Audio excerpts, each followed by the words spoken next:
안녕하세요. 재무제표 수다 떨기의 민홍섭, 이승훈 회장입니다. 요즘 물가가 오르는 것 때문에 되게 놀랐어요. 네.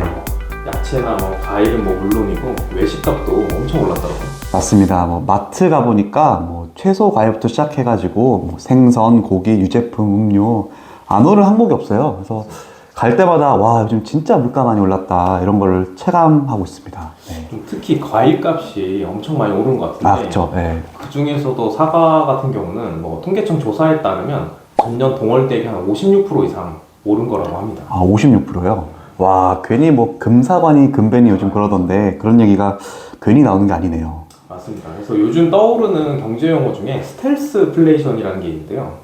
스텔스플레이션이요? 마치 이 레이더에 잡히지 않는 스텔스기처럼 은밀하게 물가가 오르는 걸 뜻한다고 하죠.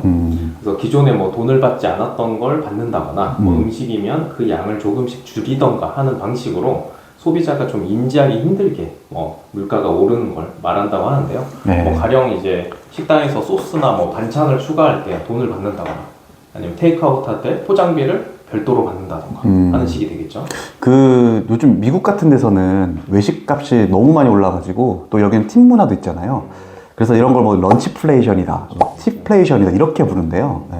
이것 때문에 이제 직장인들이 아예 식당 가는 것들을 자체를 기피를 하고 이제 유럽 같은 데서는 푸드트럭에서 샌드위치나 햄버거 한 끼가 20~30$ 우습게 나간다고 하니까요. 그래서 이제 사람들이 갈수록 식당이나 레스토랑 가는 걸 기피하고 이제 편의점 도시락 아니면 이제 잘 조리된 냉동식품을 택하는 것이 이제 요즘 사회의 어떤 분위기라고 합니다. 전 세계적으로 좀 음식 물가가 많이 오른 우울한 상황이지만 저희는 또 긍정적인 이야기도 해봐야겠죠. 그렇죠. 네. 그래서 위기 속에 기회를 또 한번 찾아보자면 개인적으로 작년부터 가장 놀랬던 게 좀 K푸드가 아닐까 싶습니다. 김밥.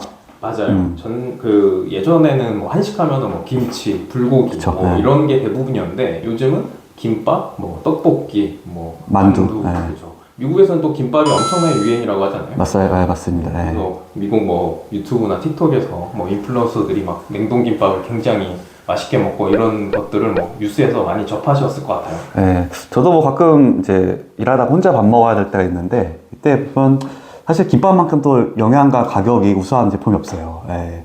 물론 이제 그것마저도 요즘 한 줄에 4~5천 원 하는 게 정말 많이 오른 거긴 하지만요. 그래도 김밥이 가성비 최고의 음식이긴 한데요. 그렇죠. 찾아보니까 이 김밥이 유명한 것뿐만 아니라 우리나라가 또 김이 세계적으로 수출을 많이 한다고 해요. 김이요? 그래서 농식품 수출 정보에 따르면 유럽 김 시장 동향 정보를 보니까 유럽에서는 김이 이제 건강식으로 인정을 받고 이미 이제 유럽의 해조류 수입국 중에 중국 다음으로 한국이 2위더라고요. 그래서 또 재밌는 게 영국이 유럽 내 김 최대 소비국이라고 합니다. 영국이요? 흥미롭네요.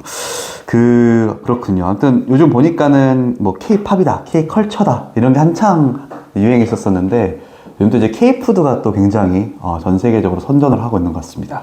그래서 오늘은 K-푸드와 연관된 이 식품 회사들의 재무제표에서도 과연 이러한 K-푸드 열풍이 발견되는지에 대해서 한번 얘기해 보도록 하겠습니다. 먼저 K푸드라고 하면 보통 만두, 라면, 과자 같은 사실 소액의 식품들을 좀 떠올리잖아요. 그렇죠. 근데 이걸 기업에 비춰보면 그 규모가 엄청납니다.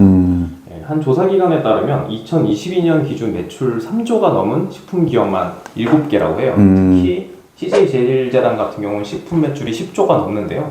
아마 이제 요즘 이제 공시가 족족 나오고 있지만 23년도 실적이 이제 완전히 발표가 되면은 추가적으로 더 늘어날 수도 있겠네요. 근데 어쨌든 지금 이 3조 클럽 회사들 매출만 모아도 거진 30조가 넘는 시장 규모인 거잖아요. 네. 상당합니다. 네, 이런 대표적인 기업들의 재무제표를 좀 간단하게 봐보면서 K푸드의 영향력에 대해서 살펴볼까 합니다. 실제로 이제 이 비비고 브랜드의 세계화 성공 과정이 하버드 경영대학원 연구 사례로 선정되기도 했다는데요. 바로 이 CJ제일제당의 재무제표를 보시게 되면 전체 매출 중 식품 매출 비중이 차지하는 수준이 꾸준히 증가하고 있는 걸 알 수 있습니다. 2018년 같은 경우는 전체 매출 대비 28%가 식품 매출이었는데 23년 3분기 기준으로 보면 39.1%까지 증가한 거를 볼 수 있죠. 그러니까 그만큼 이 회사의 사업에서 식품을 통한 영업 활동이 점점 중요해지고 있다는 얘기네요. 네, 그리고 다트에서 투자 설명서 자료를 찾아보게 되면 재밌었던 점이 생산 사업장의 수인데요.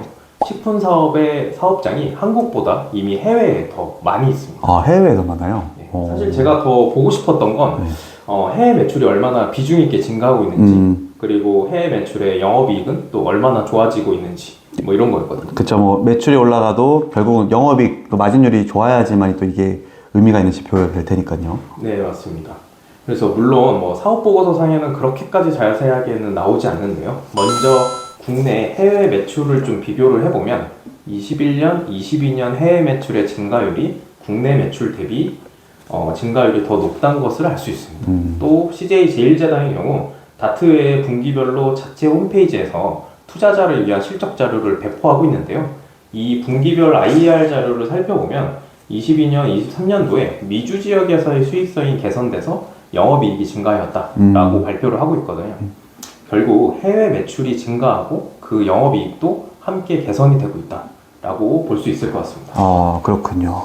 또 다른 기업들이 있을까요?